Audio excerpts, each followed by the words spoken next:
Western Conference Podcast. Man, shout out the new intro. Shout out my brother Raw. Smooth on that intro right there, because, you know, I might have to get these gentlemen on there. But special show, special guest in the building. I got my brother, the Remix King, Mr. DJ Noiz is in the building. How you doing, my brother? Yes, sir. Doing great. It's and good to be here. The Poly Chris Brown is here, Mr. Kennyon Brown. No pressure though, brother. Kennyon, how we doing, bro? I'm good, Oos. How you doing, bro? Man, it is good to have you guys in here. Like I said, I see you guys were on tour being in Las Vegas, because this is a treat, because you based out of Australia, right, Noiz? Yes, Sydney, Australia. We're both from the same city. Yeah. Sydney, Australia. See, but you from Cali originally, right, Kennyon? So I grew up in Anaheim and Long Beach. Got it. And then you did some bad shit, then you had to move to Australia. I had to change my lifestyle, Oos. Had to move over and be a better man. But nah, yeah, I've been over there for like 10 years now. So 10 years from Anaheim. So how was that? Was it culture shock when you went out there? Bro, I'll be honest, man. When I moved over there, I was like, yeah, I want to get out of here. Yeah. But big culture shock. Big culture You shock. obviously made connections. I mean, obviously with DJ Noiz and a lot of, you know, because I went out to Australia for the first time with Comic Kings, and that culture out there, the music culture out there, is huge. Yeah. They got hip hop, they got R&B. Yeah. You know, sometimes when you don't know any better, you just kind of figure, oh, that's all in Cali, because all we know is Cali. But you got the Remix King. I need to know this story and how DJ Noiz came about. Noiz, pretty much like I grew up in a family. So I grew up in a Tongan and Samoan background. Best of both worlds. Best of Yes, both sir. worlds, Okay. Yes. And my dad, so pretty much my dad was like a DJ / in a band. Yeah. Back in these days. And growing up, we just grew up in a musical background, from learning instruments, like as you would as a Polynesian family. Pretty much, yeah, learning instruments and then learning software mixing, just pretty much out of nowhere. I just ended up lacing tracks. And then, See, that's what I'm talking about. You guys are basically Elos Dinos like Selena. The whole family was raised. So you was like, you playing this and you playing that. So you was already from a musical family. yes. See, that's what I'm talking about. Kennyon, what about you? Same. Yeah. So mom and dad were in a band, and mom was like a choir director at church. So we were forced to like sing. Yes. Even when we didn't want to sing, we're like, she's like, no, you're singing. I don't care. Like, mom, it's adults. You got Yeah. like little 12-year-olds in the adult choir. Like, Wow. So we had to do it, man, regardless. Were you an alto or a tenor? I was a tenor. Oh, see, So I was a good soprano. tenor. He was soprano. I was about to say soprano too. Oos, I wanted to be soprano now, Oos, but I can't. My range isn't that high anymore, man. And how did it start? So it started off in Anaheim, though. Okay, tell us about that. So yeah, I grew up in Anaheim. I lived in Magnolia. I went to, so the choir thing actually started in Anaheim. Yeah. I'm Mormon, so I went to Garden Grove 2nd Ward, and that's where mom was a choir director, and that's where it began for us. So then pretty much our whole lives, all the way to Sydney, we were doing that, just choir. And then dad and mom were in the band Yeah. together, so music was just always around. What was the reason for moving to Sydney? Well, actually, dad wanted us to go there because that's where all majority of his family is. Oh, nice. Dad's Okay. family, but all the majority of mom's family is over in California. Yeah. Well, here in America. So Yeah. that was like, oh, it's my turn. Yeah. Hey, let's go over there now. I was like, bro, hey, I'll be honest. When I left, I was like, I don't know if I could. Bro, I remember I had a girlfriend in junior high.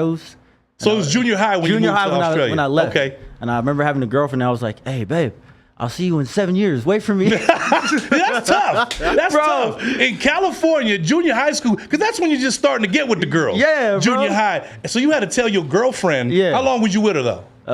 Not long enough to say wait for me for 7 years. She was like, take your ass to Australia already. And she I'm was going like, to find one of these other yeah, dudes. and now she got like 3 babies. And anyways, next You're time. like, so you moved to Australia. Are you're already in the music scene at that time, or you just No. kind of you going to school and? I was just going to school and Got just it. typical bringing the ukulele to school and Yeah. the guitar, jamming out in the lunch yards with the boys, and then music started.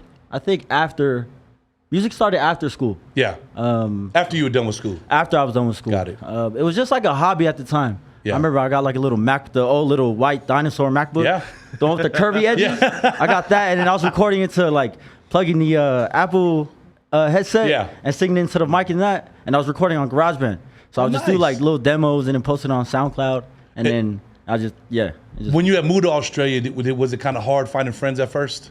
big time, bro. Yeah. I'd say maybe the first 4 months of schooling over there, man, like, bro, I wasn't talking to nobody. I was about to say, it's crazy. Ooh. Because you the dude from Cali. Yeah. You're like, "Ah, don't mess with him. He the kid Bro, from Cali. everybody would come to, hey, what's your name? And I'm like, TJ. Yeah. And I just go do my own thing, just walk away.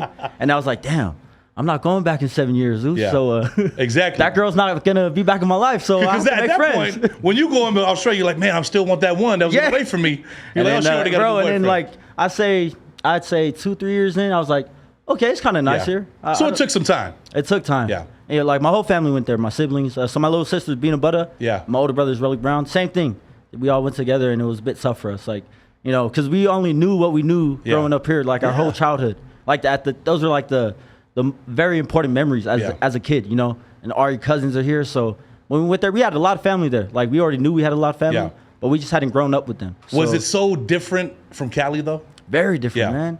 Like everything. As soon as you get in, like touchdown, the land, the people, like the culture, everything was so different for me. Because to move from there from California, because I tell people all the time, my first time in Australia was like culture shock for me. Yeah. And I'm going there to do a show. I was with Common Kings at the time. I was there at that show, by the way. Man, and we did our, just to have that. We had that whole thing. I'm in Australia like this. Oh, this is Sydney. And we went to like the opera, you know. And I'm like, you only see those things on postcards and on TV. And for someone to move from Cali all the way to Australia, the culture shock had to be there. But you, Noiz, being in the music scene, how did you kind of say, okay, how was the music scene? When nobody you knew from Cali, what was the music scene in Australia when you were coming up? So when I was coming up, it was pretty much like hip hop, but more the 2000s hip hop or R&B. Like, so even to this day, people are still jamming all the old school R&B and hip hop. So coming up, I was like, oh man, like these are hits, but like TJ, we were in a so our culture, we're LDS Mormons, and we weren't allowed to play any records with cussing on it. See, oh man. Yeah, our parents make sure you put the Mormon disclaimer on the bottom. Gotcha. Okay, thank you. As long as we get the Mormon disclaimer, we're good. So you can, the holy records. We weren't allowed to listen to no hip hop and stuff. So my loophole, like what I saw then was like, oh, okay, maybe if I put some of that rap on the island music that my parents allowed us to listen to, like I can get away with playing like the latest tracks with the old school classics. And then from there, it just turned into a thing. So yeah, pretty much that. So the loophole wasn't getting the clean versions. The loophole was kind of getting familiarized with the Samoan making music. the bad versions good. And so what was the first couple songs that you messed with to kind of say, okay, if I put this song with this song, maybe moms and pops will let me listen to it? Man, it was just a lot, like probably the latest commercial songs mixed with like Whitney Houston. Got it. Pretty much any island song from Danny Ray Costello to Ulysses Poleto, like all of that, like what we grew up on. And pretty much when we played it in front of our fams, it was like family friendly. I made sure it was family friendly that you could actually play like at family cookouts and stuff like that. So, see, that's crazy. That's crazy to know that you come from a producer background, remixing. The remix had to come because y'all wanted to listen to this non-holy music. You wanted to come at the barbecue and say, look, listen to this one. So you was doing these remixes before this even became a thing. Before it even came, so back then I remember the time I was coming up, Bieber had just been introduced to Australia. YouTube had just been introduced. And everyone was like talking about, oh, I got the latest Flashbox. I got the latest, like, you know, like back then there was a competition back in high school.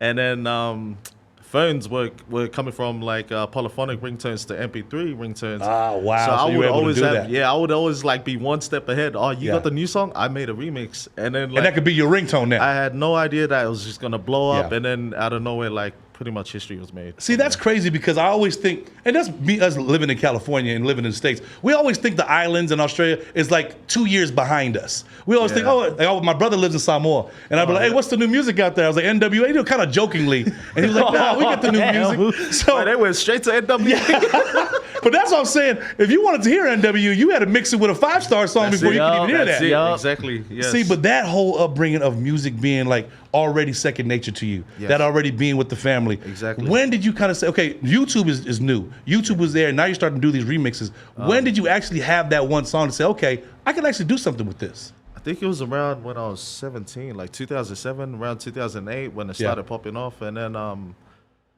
I started doing back to church again. I started doing like church dances and stuff. And then like the youth and that started knowing who I was. And they were like, come play here. And then from there, it bounced on from church gigs to private gigs to functions, weddings, birthdays and stuff. And I was just like, every time. Because you was a dude with the music. Exactly. Because none of the other DJs had what you had. And back in Australia at the time, during the time I came up, I was the young one. Like, if you said a DJ, it was usually an old man. Got it. Like, it was just one of the pops or the uncles playing music that was it. And then they were like, oh, there's a kid DJ? Like, and then coming up. So, and then word got around. And then out of nowhere, like, Brisbane, I was on.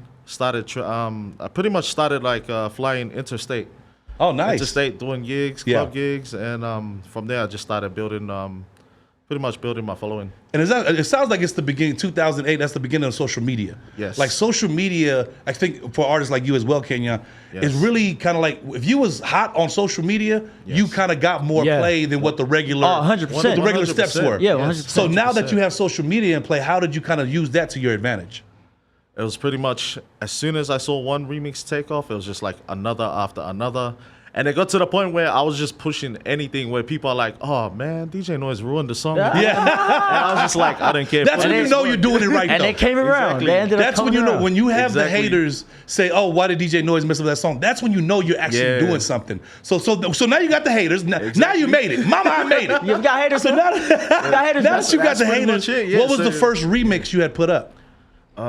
That actually caught fire. Was it on SoundCloud you put it up? I think, it was on YouTube. YouTube. I made it for a Flashbox. It was Area Codes and Ramakanji, which was a Oh, yeah. I remember that one. And I remember that one. remixing that, and out of nowhere, it went from like 1,000 views to 100,000 views in a few days, and I was like, wait, what? Sheesh. What's? And at the time, 100,000 views, like that was a That lot. was huge. That was like a million. That was like a huge, million. Yep, that was a lot. But yeah, and then I was like, okay, I'll do something that's similar. And then I started doing that into video mixing, and then we started putting like mashups with videos over our remixes, and then that started taking off. But how were you learning how to do all this? How were you learning to put it on YouTube? How were you learning how to edit the videos to, and the music? Because you was already doing the DJ thing. Yeah, The so- remixing thing was there, but how would you kind of like, were you teaching yourself through YouTube? Yes, exactly. Like I was just about to say, like if you know me or like my team know me, if I struggle with anything or want to learn something, I always teach myself. I educate myself through YouTube or Google, like anything. I'm also a graduate of YouTube University. Exactly. So during the pandemic, I was like, how do I do a stream? You have to And then I learn. went straight over there. So that's how you did it. You also a graduate of YouTube University. Yes, exactly, bro. And like pretty much. So any if I had any question or I was stuck with my software to my instruments or to how to do this, how to do that, straight to YouTube, straight to Google. It's crazy, Hey, bro. YouTube, Because you can just put a thought in the little search bar, Exactly. Bro, like right, in your own words. And it's trippy because you think that you're not, like, you think you're the only one that's thinking that or like has had that trouble. But All then these there's videos. all these YouTube videos, literally someone has around all the world, answers, yeah. has the answers, and you're like, wow, the world of the internet is pretty crazy. That's what I'm saying. That's why kids that are out there right now, please use your resources. Yes. Exactly. Especially YouTube could be your best friend, because stop asking people, because I'll tell you this right now, not a lot of artists, not a lot of producers want to tell all they game, Yes. but all they game is for free on 100%. YouTube. Yup. Because you'll get the artists that say, oh, if I tell him this, he might be better than me. It's like, hey, how do I use Logic? And I'm like, bro, Logic Pro, I learned on YouTube, man. Exactly. You can learn. And look, speak on that, Kennyon. How did social media and how did YouTube help your career?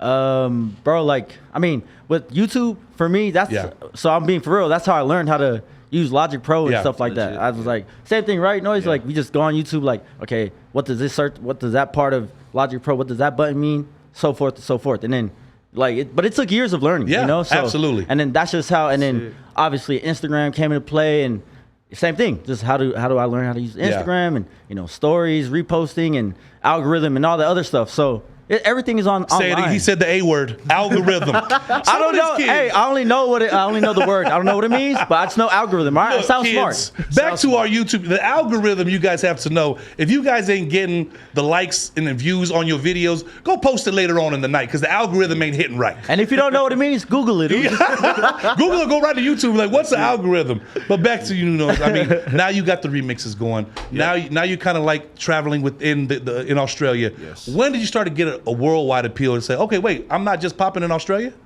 So pretty much 2015 through my friend Fortify. Yeah. So sir. Fortify is like pretty much the man behind the scenes. Like that's our older the brother. OG. That's the OG for us, and he lives in Dubai now, but he's still like managing us from there. Yeah. And he linked us up with our manager right now, Mark Martin. Shout out Mark, man. Shout out Mark. That's it. So Mark pretty much he did pretty much all the research. Got like it. He literally Mark was like handling the business side and Yes. all the stats and everything. We just focused on our craft and creativity. Yeah. And that was, Man, say that again, Noiz. Yep. Because a lot of these kids try to take too many hats. Yeah. They try to wear too many Yes. hats. And When you have somebody that focuses on the business part, Business side. Yeah. and you can be the talent, Yes. you could be the artist Exactly. that you want to be. It doesn't take away from creativeness. You know what I mean? Exactly. So thank God for Mark and the rest of the crew, Fortify 100%, bro. everybody. Man, but now legit. that you got that going, Yeah, so when we had that going, they were like, oh, okay, so you're getting this many plays here, this many plays. Like, I swear probably the first time they announced, like, where our stats were getting the most Yeah. plays, I was like, What? Are you sure? Yeah. Are you sure? Like, like, are they really lying? listening to us, or is this like just bots? Like, you know, like I was like, I was tripping out. At It's first, crazy, and then, right? Yeah, and then from nowhere, like we started getting like all these clubs, venues, shows, promoters like hitting us up from like this place, this place, this place. And I was like, wait, it's actually happening. Like Yeah. they're listening to me like overseas and stuff like that. So at what point did you say, okay, I don't have to like, work a 9 to 5. I don't have to like, because I have to do this. Because I take that back. Let me re-say this. When did you know that it was time that you could make a living out of this and not have to work that 9 to 5? Well, pretty much. So long story short, back in 2015, before I linked up with Fortify. No, make the short story long because it's a podcast. I mean, I could go for all day, but I mean, so pretty much, I was working in a courier company back in Australia, and I was like, oh, okay, this is it for me. This is where my life has come. Like, I gave up. Yeah. And I remember putting a status up on Facebook back then, and my Facebook was maxed out. I had like a proper organic following. Yeah. Over these years, building networking with people. And I remember putting up this long status that I was like, oh, I'm going to quit DJing. I'm done. And like, Oh, you got your feelings on Facebook. Yeah, Okay. that. Because Okay. a lot at that time, during that period I was going through that, I was getting like bad hate. Like people were like, Yeah. oh, you're ruining the song. You ruined I the remember that, classic. Oos. Yeah. Like, I why remember would that. you do that? Like, man. And It all gets this- to you. Like, it gets to you. But like I said, Exactly, it at goes the back time. to what I was saying. Once you start getting the status of haters like that, Yes. you don't know it at the time. Yeah. Because, I do it with the podcast all the time. Everyone's always telling me in the comments, stop talking over people. Like, it's my motherfucking podcast. Don't tell me what Exactly. the hell I'll to talk do. over if I wanna talk So, over. and that's why it's Exactly. like, you and your craft, you do sometimes get in your feelings, because sometimes I'll go into a comment or a hating comment to be like, hold up. Because, we were raised a certain Yeah, way. If you exactly. talk some shit about me, I'm going to feel a certain way. So you it. felt some way because people are saying you're ruining the songs. Legit. But little did you know that you ruining the songs was your craft. That Yup. was literally Yeah. the beginning. Yeah. And then from there, that's when Fortify Sam, he reached out to me. He's like, look, I'm going to link you up with my manager now, who we've been linked up for like since 2014, 15. Yeah. That's dope. So he pretty much was like, he'll focus on the business side. You just focus on your craft. And at that time, I was a high school kid, fresh out of high school, and I had no idea like what they were talking about. I was like, because all these big man, words, they're big to you. You don't know what these I words just are. want to see money. I just that was the thing. And Yes. that's the thing with our generation now. They don't care like about the work. Exactly. Yeah. They think it's just They just you wanna see sleep- the money. Exactly. Yeah. You sleep, you wake up, your money. Yeah. Like, bro, we've put in work over years. Like, we've been to cities where when we first started, they didn't know who we were. Yeah. Probably 10, 20 people rock up to the show. And then like over the years of going back and forth to these cities, like it turned from like 50 people to 100 Come on, to Noiz. 300 Yeah. to like Come on. 1,000 to 10,000. Like I performed in front of like heaps of people, and over the years I've like seen progression as well as like the support. Yes. And it's crazy because it only took that one status Yeah. for me to get to where I'm at now. Like, See, but I that really got it in my status feels, yeah. took you from like being in your feelings about the haters. Yes. But like it goes back to this: the kids watching this podcast right now, you have to perform for 10 to 20 people before you can even be ready yourself Exactly. for 20,000 to Yeah. 10,000 Yes. people. Because Yeah. a lot of people are like, okay, there's not a lot of people, I'm going to stop performing. And I tell people all the time, I'll perform for 10 people the same way I perform for 1,000 Exactly. people. You know what I mean? Yes. Yep. And I think that some kids, they're spoiled. And I think some of them are going right to that's why I'm glad I brought you guys in here to kind of tell you guys there's some rigor and there's some grind to this. The grind starts with, hey, who's DJ Noiz? There's 15 people there. Who's Kennyon Brown? There's 10 people there. But you perform for those 10 people Exactly. because they're loyal and they're there. And then now that you got this following, now you can, okay, now I got some people in here. What's the next step from there? Next step pretty much is like, I think like for us, because we've like pretty much put in the work over the years. Yeah. And even our brother Donnell Lewis, like shout out to Donnell Man, Lewis. shout out Donnell Lewis, man. We've been Big doing fan. this Donnie. for years, and we're like, okay, so now let's try and focus on our own brands and branch out, see what we can do, and see if we can build up a bigger following with Yes. our own brands independently. But also focusing on our projects, we also were like, okay, let's bring our like family out. Like our circle's sweet. Yeah. Let's bring our family out. So we got the Browns up, and like pretty much it's just like we have this healthy organic circle of just like positivity. And healthy is the key word there, Noiz. Sure. Healthy is the key word. Positive. Yes, positive. Come on. Positivity. That's it. Because That's when you it. have a family that won't say, okay, if one of us, because the attitude has to be, if one of us blows up, all of us will blow up. Exactly. They can't be like, how come he blew up and I didn't? Exactly. And that's what I see in you guys as camp, because you have Kennyon, you have Donnell, then you have the Beaners, and start coming up from there. Yes. But you got to, now that Noiz told us about that whole part, tell us about you, Kennyon, how that started for you. Because I want to get into where you guys started to cross each other's paths. Yeah. But we got Noiz's humble beginnings. Now let's go back to yours. You're in Australia now. So I'm in Australia. So we'll go back to SoundCloud. Yeah. So I posted up some covers, some remixes. And William Singe, Got it. shout out to the brother. Man, William shout out, Singe. he nice. Yeah, that's that the boy bro nice. right there. Yeah. He was actually living out here for a while, and but he's from Sydney.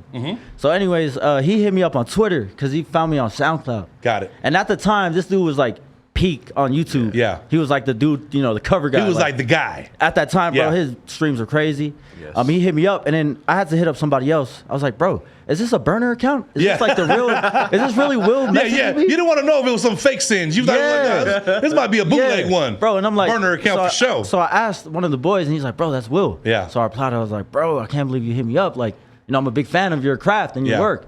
So we linked up, and then he's like, hey, I got a show in Wollongong. Like, it's probably like an hour from Sydney. Yeah. Oh, yeah. And he was with Fortify, our manager. Like, not at the time, but at the time, he was just another artist, Fortify. So he picks me up, and then I get in the car, and it's Will and Fortify. Wow. So that's how because Will and Fortify were doing their thing at the time, like together. So you're like, okay, hold up. Yeah, and then I was like, oh, it's good to meet you, bro. Like, and then from then, we just stayed in touch, Fortify. Same thing as Noiz. Yeah. Hey, I'm going to plug you with my manager, Mark. Nice. And then that's where it came. And then I met Noiz through Mark and Fortify. Wow. So that's where it came. Like, he was like, full bro. circle right there. He's like, bro, do you want to come to a show in Townsville? Was it Townsville?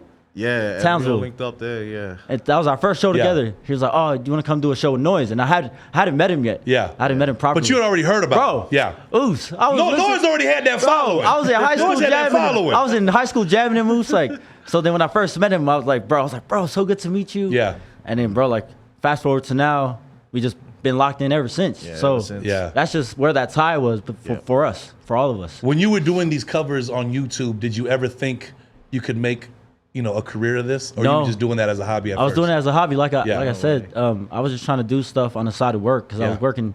I was working at a retail store, like a beach store, just selling freaking panties and stuff for swimming and all that stuff. But I was like, I do not want to be at a counter serving people like this. And that's why that's why, as Noiz is at the courier service, you over there at the beach shop, because I want people to know these humble beginnings. People don't just be put in these positions just out of nowhere. Exactly. There got to start where you have to get responsibility of having a 9-to-5 job, because that 9-to-5 is going to pay for that 5 to 9. Bro, You know so what I mean? back to the 9-to-5. So what had happened was I finished high school, and I told my dad, I was like, Dad, I want to do music. He's like, no. Like, Take your ass to work. It's church and work for you, or school. That's it. Yes. I was like, no, I want to do music. And then so I got a job at 9-to-5. And bro, I was really doing a struggle like that time. So I lived about an hour from work. Yeah. That's on a bus ride. Ooh, so I'm like probably like 16, 17. Over there, the driving system is different.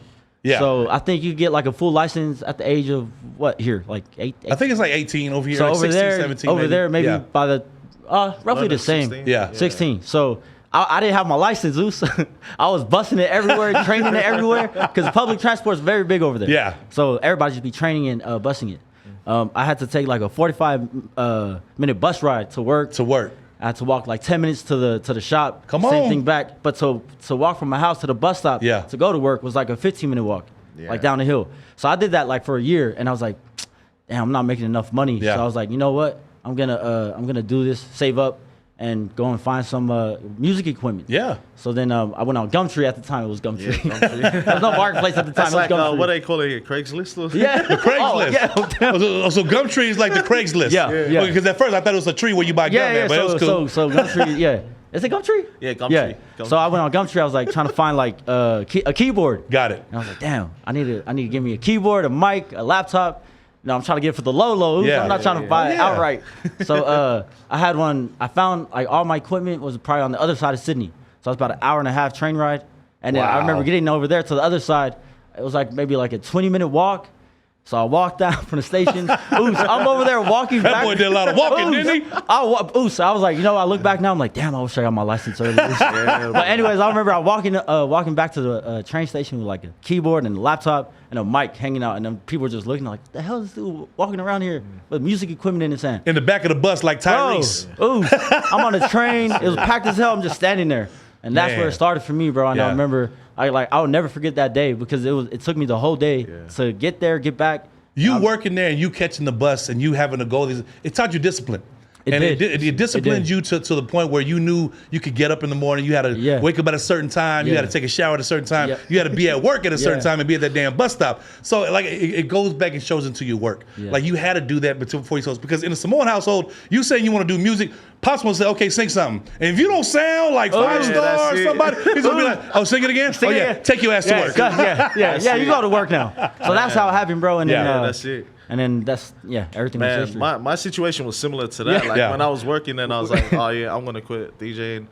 I remember pitching before that. I remember pitching to my old man. I was like, yeah, I'm gonna be a DJ full time. I don't need to get a job. And it was like, is DJing gonna pay the bills? Yeah, and that's what mom and dad told me too. Are you making enough money to like put the lights on this? Yes.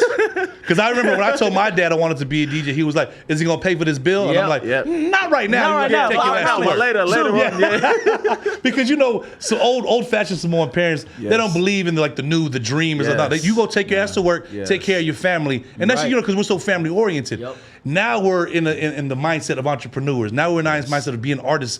And now, our parents really know what that guide is. Now that you guys are together, you guys have the same manager.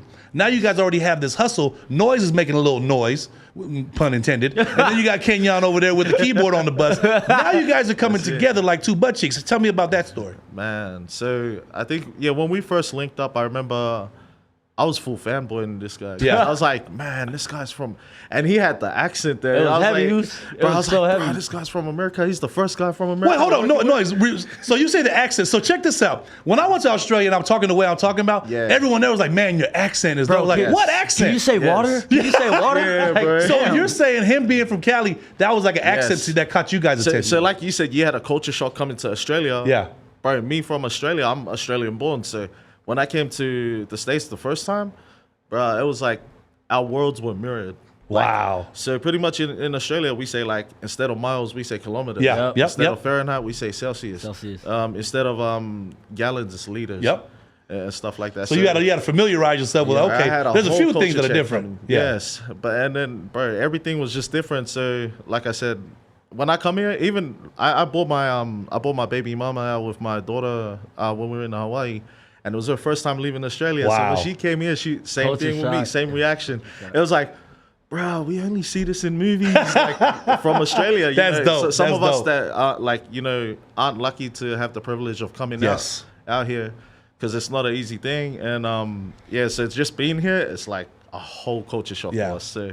But now you're doing shows here. Now you're like, now you're coming here more because you started touring for a lot now the past couple years. Pre-COVID, and this is our first one post-COVID. Yes. Because now that you guys are linked up, now that you say, okay, Kennyon got the nice accent going on, Noiz got so you're just doing remixes or you're doing producing So I was as well. pretty much a DJ. So this is the thing that people don't see behind the scenes. Like, this is what I wanted to say. I'll get a bit into it. So I'm a DJ / remixer trying to be a producer. Entering the producer world, like I got mad respect for producers, and like I know it's a whole new, whole different game from DJing, and it was like people weren't taking me seriously, and then I was just like, oh yeah, I made this beat, and like, bro, I had like artists which I won't name, but go name them, don't name them, Noiz. Nah, like they would just like listen and be like, oh. It sounds like a remix. Okay, that sounds like Sammy J said that, but that's besides the point. So pretty much, and then it was like kind of hard for me to crack the producing. Because you're transitioning from DJing and remixing and mashups to like the whole producing.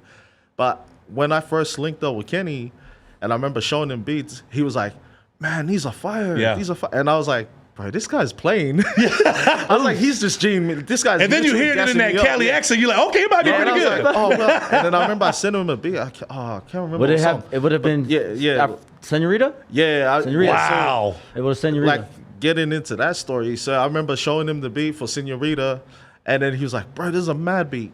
just as the same time I was showing him, my brother, my Togoa Connects from New Zealand. Shout out to Connects, man. Yeah. Next fool sent me the hook. He only sent me the hook of Senorita. And then I played it, and I was just like, bro, this is dope. This is dope.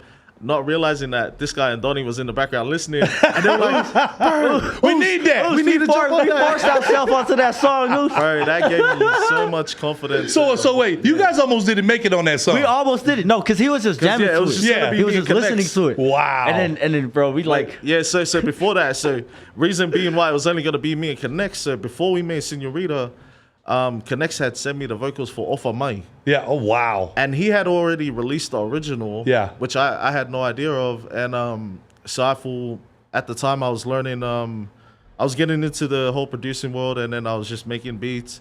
And I thought, okay, I'll try and do some like wannabe like Fob DJ Mustard stuff, like like pretty much that Bay influence, but mix it in with the reggae chords and stuff. I was like, something that we can jam at our drink ups and our get-togethers back at home. So he gave me the vocals for Off of Mai. I jammed the beat and I put it on SoundCloud. I didn't think anything of it. Yeah, bro. It's crazy, right? Because we're talking about big records right here. We're talking about big singles, legit. And Senorita, if you guys don't, ear hustle over here with Noiz, you guys ain't on this one. It's just Connects and Noiz. And again, bro, like that was like he said, he just threw it up. Yeah, and it was just let's just upload it. And back to what he was saying, he was DJing. Yeah, and then. Obviously, that's why Noiz is Noiz, because he mixed a lot of the island, with the R&B. Like it was first of its kind. So that's why we're like, bro, this is dope. It's very different. Yeah. And I was like, ooh, can I get a verse, please? Why not? Can I get a verse, please? and then so straight after that Off of Mai thing, and then we didn't realize, but Off of Mai was already in the millions by then, streaming and all that. And we were like, wait, what the hell? Like we didn't get it. And I was showing these guys a beat because I told Connects, I was like, let's do another track. Like I was so happy. I was like, bro, like, because now you got the producer juices going. I was like, if the world don't see me as a producer, then I'm just gonna be that DJ with singles. Yeah, exactly. So I'm like, okay, you know what? Like, send me your vocals. I'm gonna do this, and Off of Mai's doing well. Let's do another track. He sends one Senorita, and I was like, oh, Senorita, like I was like, I literally at the time not being mature. I remember this. I was like, people thinking that we're gonna jack the Mexican style or something, And then that boy did his thing on that thing. Yeah, Next killed it, bro. Yeah, Next, hands down. Next got the vocals. He's got the idea, the writing skills of the man. That was all Connects. Yeah, man. Shout out Connects, man. His creativity is insane. So I remember when he said that, and then I was playing it to Kenny just after I showed him the instrumental.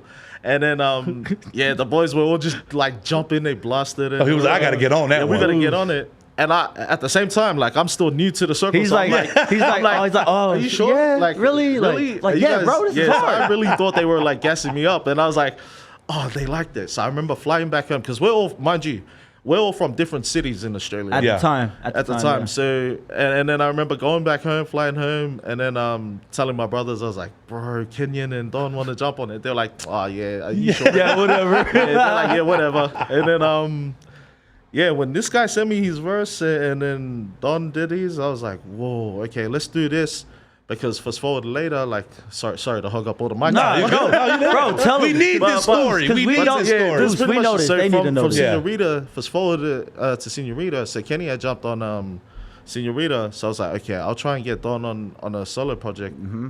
And that's where Chill came. Yeah, wow. Yes, sir. Woo! Man. That Chill boy is something nice too. Man. That was another situation where Next gave me his vocals because he had freestyle Chill. So Next Connects freestyle Chill on one of my other beats, but the thing was I had already released that beat on a remix, and I was like, oh man, I gotta make a whole new beat. At the time it was like, okay, time pressure, and I was like, oh, jamming in Hawaii. I was in Hawaii, right? And then I was like, okay.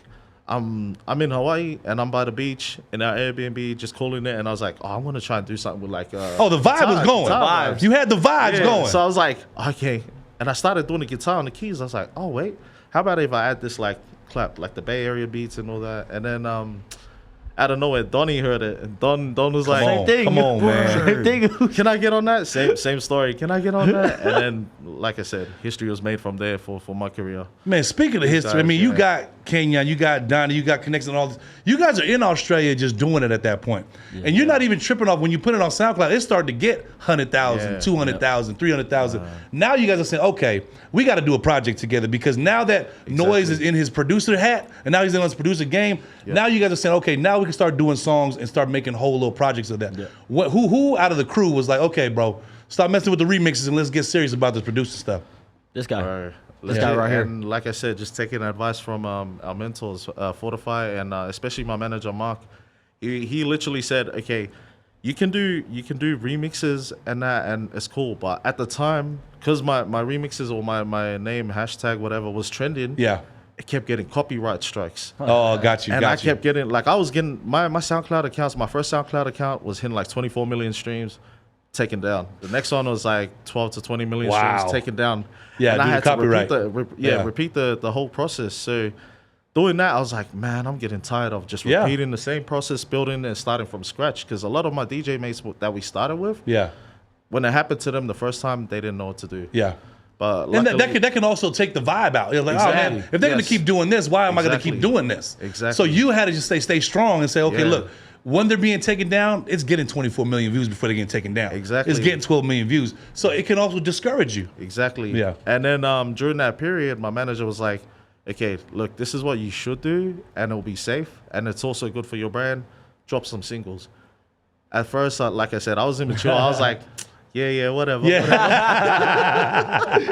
But then, so when we laced out like Off of Mice, Senorita, Chill, all the singles from then, the Achilles remix with Bina and stuff, like it just pretty much took off from there. Like, my manager was the one that was like, bro, just do singles, focus on singles, try and get an EP done, a whole mixtape done. You need that voice of reason. You need that voice of reason. At the same time, like trying to build my producing career, I'm still keeping what supported me from day one, the remixes. That's why I still got the mashups and all the remixes still coming.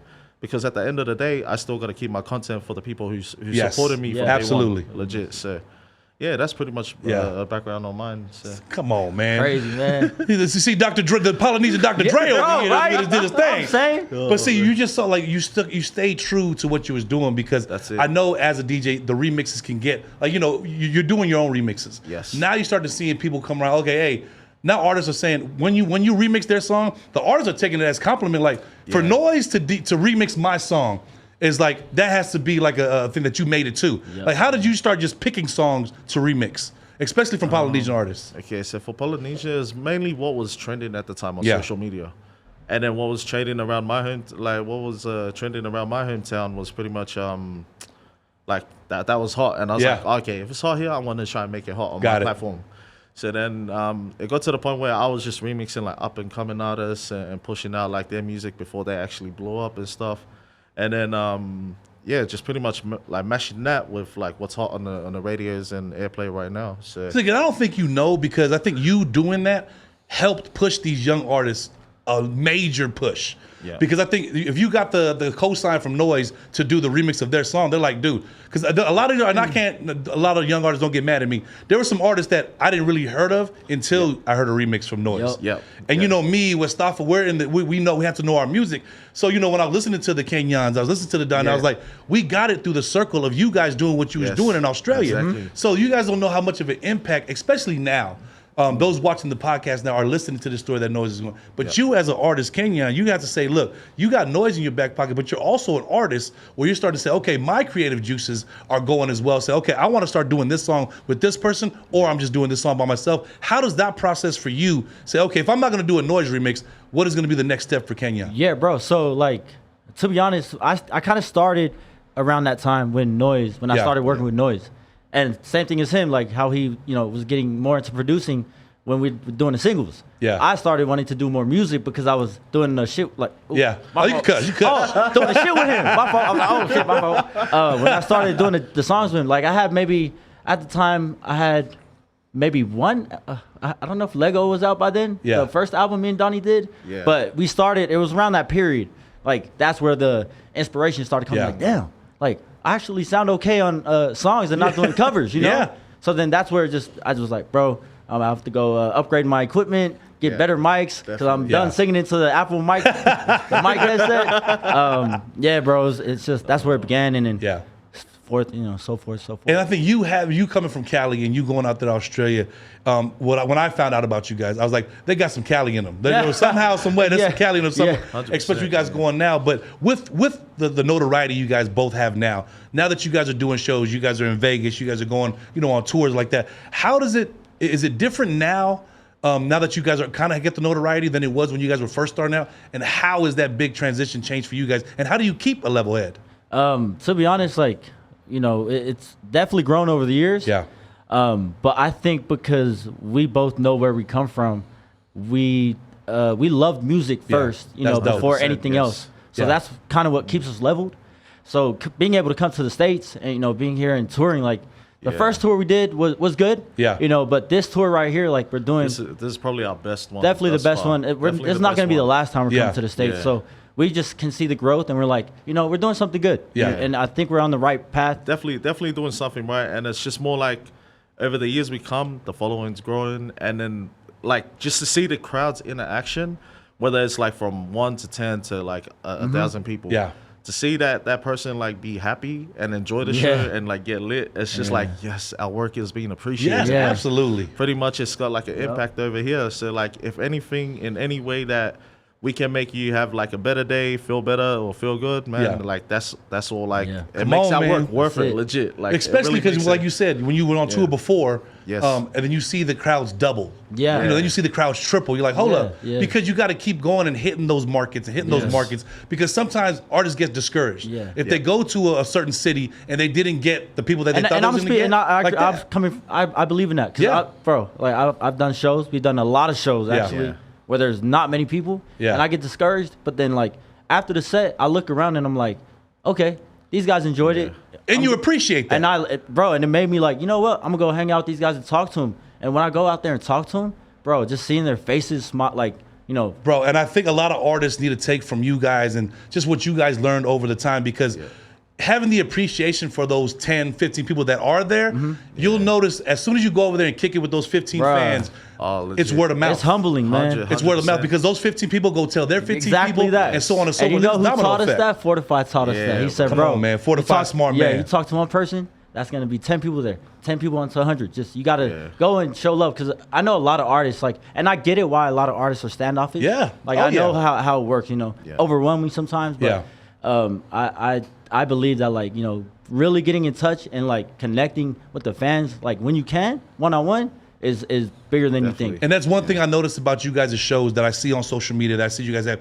Your interaction with the fans is big. And I think, and it's not because, what you guys are doing now, and it goes back to what Fortify said, the relationships with the fans now is your business card for the longevity of your career. Exactly, 100%. Because if you're sitting there and you're taking a picture with this person, you kind of doing whatever it is with that person, they're not going to forget that. It's the moment you don't take a picture with that or that fan. They're going to remember. They're going to remember that. Because I always tell the story before. James Worthy from the Lakers. I used to be a Laker fan. He didn't sign my basketball. I said, fuck James Worthy. And I was never a Laker fan again. But we remember that as kids. Yes. And as your fans come up to you, hey, I asked DJ Noiz for a picture. He took the picture with me. That goes a long way. Yeah. Kennyon asked him to take a picture, do an autograph. He did it. That goes a long way. Because any single you come out in the future, any shows you got come out, shirt, any merchandise, that fan is going to buy it. And the loyalty you have to your fan base, and then you'll see it, because the numbers are there.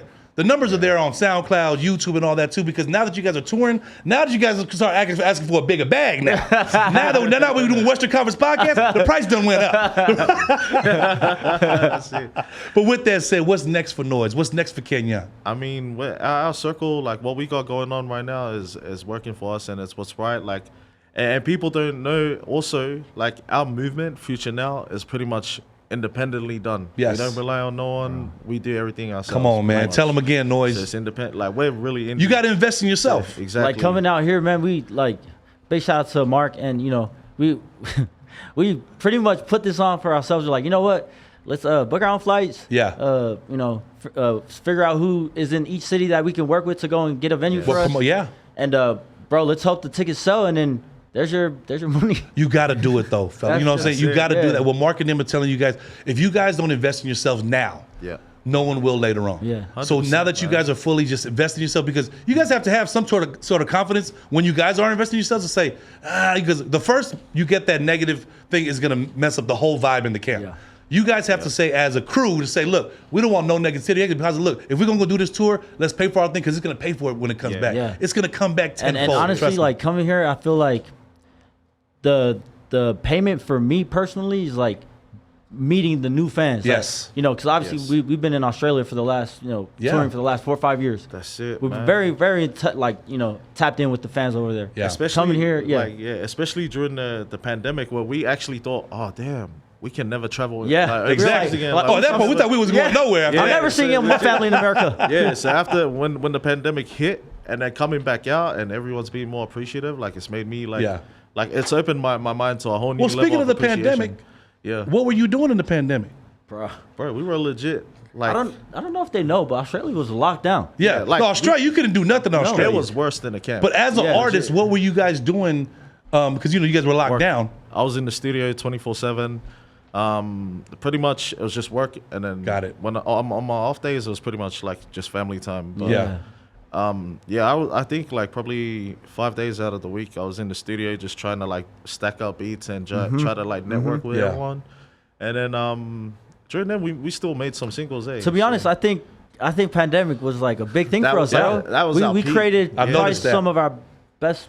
I'd say some of our best music. because prior to the date. pandemic, we were like pretty much flying every weekend, interstate, flying, doing shows. So we had less studio time.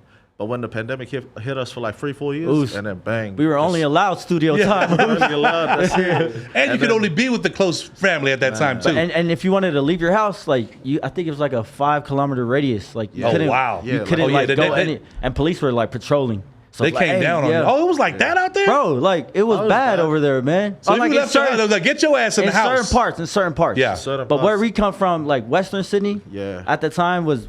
Well, I was it staying. I couldn't even walk out to the mailbox. Like, you Wow. had to It stay was inside, bad, bro, like- you had to stay inside the house. And People I'm were getting- hoping this thing don't come back because they starting to talk about this monkeypox shit. It's knock on about to wood. all this Yeah. other stuff. But then maybe again, like I said, as artists, it kind of gave you guys a nice little reset. No, Yes. it did. Oh, it definitely did. 100% It definitely did, and it gave me more learning time in the studio as a producer. And a lot of people don't know. I'm gonna say this. A lot of people don't know. Half of our tracks are not only produced by me, but produced by my brother here. Come on, Kennyon, This guy's not hold only on. a singer; he's a producer too. Hold Underrated, on. bro. What singles are we producing, Underrated. Kennyon, over there? What we talking about? So, well, pretty much all my like singles that Yeah. I released, Yeah, majority of that's it I produced myself. And then like Yeah. one of the biggest records we've Yeah. done to date in a while, Lady Love. Yeah. that was Lady Noiz, and then That I was added on cool. top of that. Yeah. So it just Speak on Lady Love because Yeah. that is blowing up on TikTok Yes. currently. Yeah. Tell us like how, I mean, we were talking about the social media thing, Yeah. but Lady Love, give us a story about that and how it took over TikTok and that kind of like it helps your tour out at that Yeah. time. Yeah. So tell us about Lady Love. So Bina's my little sister. Yeah. Noiz little cousin. Shout out Bina, and, man. So we're siblings. Yeah. And I told you that mom and dad forced us Yep. to like music sing. had to be a part. Yeah. I was doing music, and I'm at the back of the crib, so I live at the back. That's where my studio Yeah. is. And I remember writing, Bina, if you're gonna watch this, and I'm still kind of mad at you, but you know what? It all makes sense now. Let them know. Let them know. I wrote Lady Love, majority of it, and now at the time it was only guitar, it was an Yeah. acoustic joint. Yes. And I wrote it for me to release. So my sister comes in, she's like, "Hey, I like this." So, but the actual meaning of the song, because my sister has 2 kids, my niece and nephew. I wrote it about my nephew who was in my sister's stomach at the time. Got it. I dedicated that song to him. That's dope. That it was, so Yeah. Lady Love is about him. My sister came in and she was like, "Oh, I like this. Can I have it?" And I was like, "Oh." And I sat there and I was like, "Wait, why didn't I think of, giving Yes. Bina?" Because she was like, "I want to do another single. Yeah. I want to do another It single." literally just made more sense. Yeah, it made more sense. That's why I'm not. It makes more sense. So she came and was like, "Can I have it?" I was like, "You know what? This makes more sense for you. Yeah. I'm actually writing this about your son. Yeah. So this is, this is your song." So we wrote it together. At the time, I only had a guitar. Bro, when it comes to Noiz's style of beats and stuff like down to that, nobody, like I'm not gonna touch it. I tried to do it just for the time because I was like trying to get something out. And I was like, you know what? Let's not rush this. Hit Noiz up. I was like, ooh. can you flip this for me? Yeah. Send him the guitar, the acapella, sent it back to me like within those next 2 days. I was like, bruh. Noiz was like, say less. Oos. Say less. Oos. And he wasn't just the drums he did. He added like all the other little stuff. Mine was literally just the guitars. And then I got one of the homies, shout out to Chunky Love. He added like a little more guitars. And then Ben Cali, my other bro, he did the piano intro. And did you know it was for Bina? Or you said Bina should be on? Yeah, I told him. Yeah. So when he told me, and then he sent it to me the first draft, and I was like, bro, just give me like 24 hours. Like let me try flip it. And then I pretty much stripped the whole track that he gave me, and I just left her vocals, his guitar, his vocals, BVs and everything. And then I was like, I started building around it. Yeah. As I was building, as a producer, you know it's lit. You already know. When you're like, oh damn. Yeah. When you groove into it, you're like, yeah. I was like, okay, this might work. And then I remember I was so in the zone that I was like, damn. I just sent it. I just sent it to Kenny, and I was like, oh, I was worried a bit. I was like, oh man. Do you like this, bro? I remember blowing up your phone. I was like, I didn't hear it. It was like I was on the edge. He didn't reply to me like for a whole day.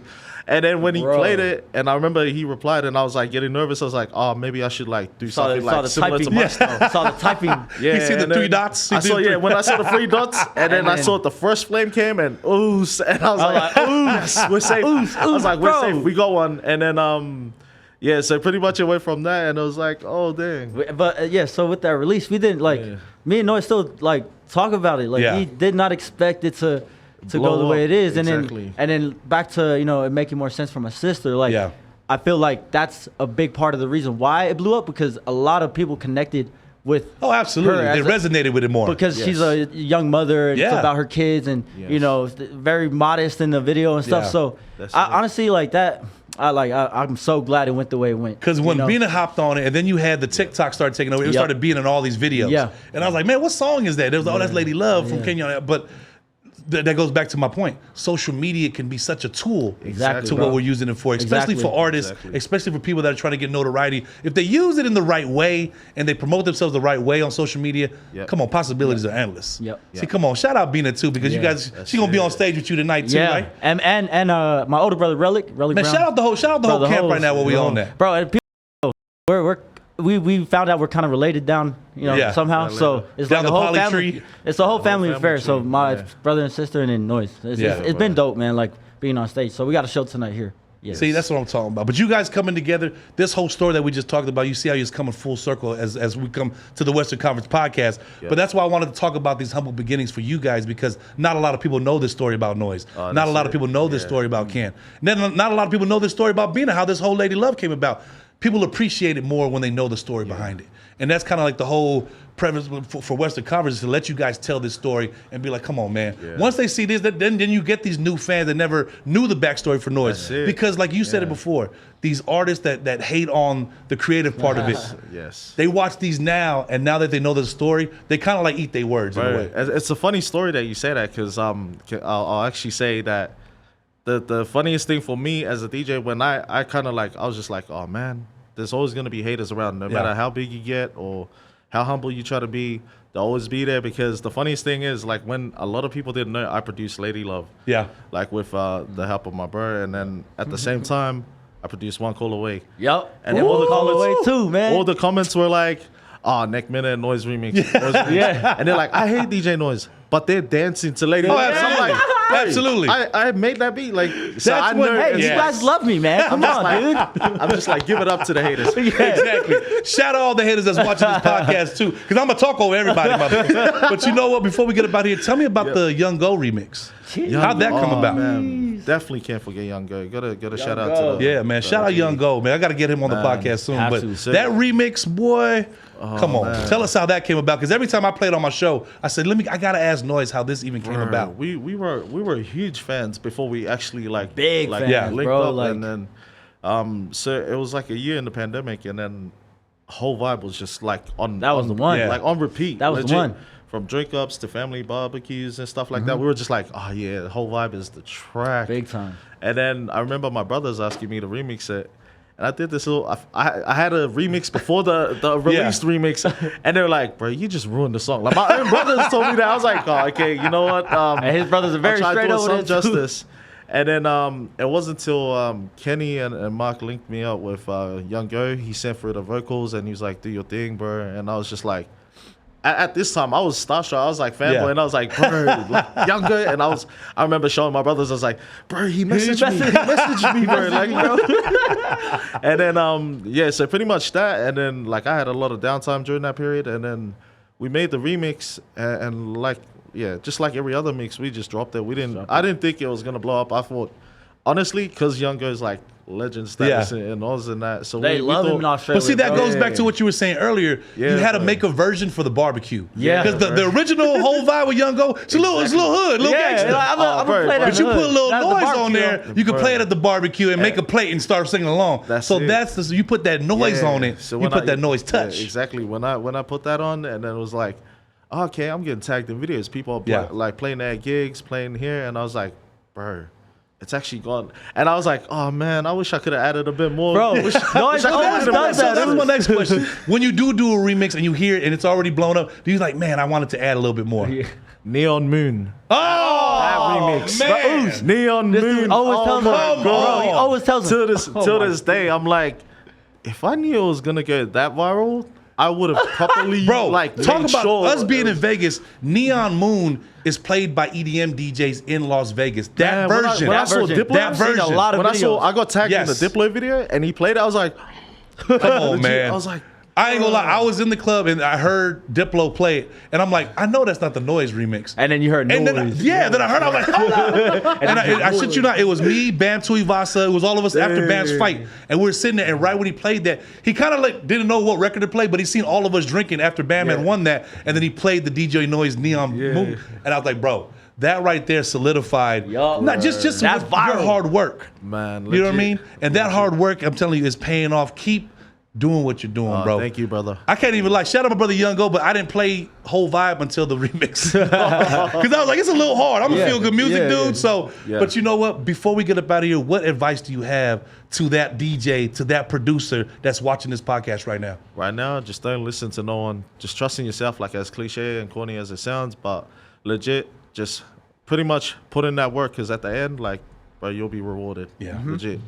Don't pay no mind to don't pay no mind to any negativity, any comments. Like Lil Wayne says in the interview, he says like he doesn't go on social media because it messes with his creativity. absolutely. Yeah. So I think that's a big thing. Like, don't worry about what other people are thinking.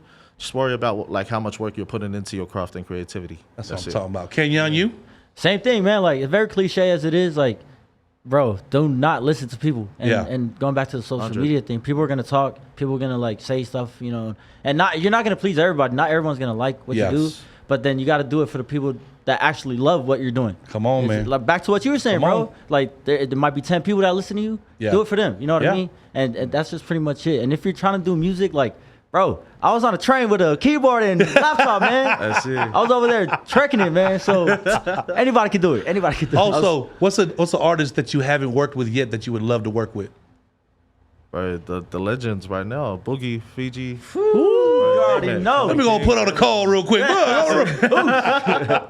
Kenyon, what about you? What's the Same. artist you want to collab with? Saying the Poly Same. Legends, Feed, Yeah. you know, Bug, all of them. Like, I'm just trying to. We want to work with the greats in our community. Exactly. Yeah. Because we grew up listening to all of these guys, man. Absolutely, man. For us Yeah, to get one 100%. with them, and then, bro, like for the future generations, even for my I have a 3-year-old daughter. So for my daughter to like grow up and be like, yeah, my dad made a song with the Absolutely. legends. Come You know, on. like Yeah. I want to make history type Yeah. thing. And if it's not history in Hollywood, I want to make a stamp, a footprint in the Polynesian community all around the world. Yeah. So I want them to remember us when we're gone. See, that's what I'm talking Type about. of DJ Noiz, Kennyon Brown, man, keep doing what y'all doing. Brothers, there are fans out there watching right now. Thank the you. haters are even watching Yes, this hello, episode. haters. Shout out. So shout out to all the Hello there. haters, man. That's the Western Conference Podcast. Shout out my brother DJ Noiz, Kennyon Yes, Brown. sir. We'll see y'all on the next one. Peace. Love. Thank you. Let's go.